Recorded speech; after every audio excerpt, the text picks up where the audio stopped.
ఇక్కడ కుల గణనకు సంబంధించి కూడా ఇందాక చెప్పాను, మళ్ళీ చెప్తున్నాను. కుల గణనలో ఇవాళ బీసీ కులగణన, ఎస్సీ కులగణన దాన్ని అధికారికంగా ప్రవేశపెట్టారు. సంతోషం, దాన్ని మేము అంగీకరించాము కూడా. ఇంతకుముందు ఎవరు చేయలేదు కదా. దానిలో ఏమైనా లోపాలు ఉంటే కులగణన శాతం తగ్గింది అంటున్నారు. సరే, వాళ్ళు చేసిన దానికంటే ఏం తగ్గలేదు.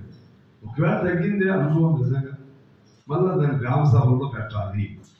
పెడితే ఎవరెవరైనా పేర్లు మిస్ అయితే ఆ పేర్లు రాసుకోవాలి, రాసుకుని అట్లా చేసుకోవాలి. దానివల్ల కుల సంఖ్యను బట్టి ఇప్పుడేమో అదే ఉద్యోగాలు ఏమి లేదు. సరే, అయినా కూడా ఎవరు ఎక్కువ ఉందని నిర్ధారణ కోసమే ఆ మేరకు ఉంటే రిజర్వేషన్ మనం అనుకుంటాం. ఇప్పుడు మాకు 70% కులం ఉందనుకోండి, 70% రిజర్వేషన్ ఇస్తున్నాడు ఎవరు?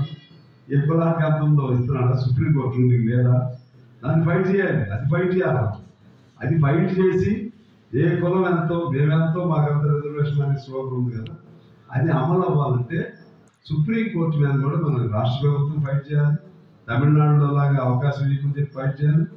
అదేవిధంగా మన కుల సంఘాలు కూడా, బీసీ సంఘాలు కూడా ప్రయత్నించాలి. అదేవిధంగా ఎస్సీ కులగణనకు సంబంధించి కూడా ప్రయోగం చేశారు, మంచిది. దానిలో ఇంకొద్దిగా లోతుగా చర్చించారు. రేమన్నారే స్కావెంజర్స్ వచ్చారు నా దగ్గర, పాయింట్ కాస్త నోట్ చేసుకుని వాళ్ళు రెల్లి పొలం అంటారు. స్కావెంజర్స్ తీసుకుని దానిలో పెట్టారు. మన దీనిలో కేటగరైజేషన్లో మాలలో ఉండే కేటగిరీ ఉండే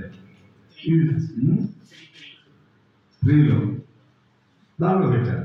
అది స్కావెంజర్స్ అంటే అర్థాన్ని అని చెప్పండి. దళితుల్లోనే అత్యంత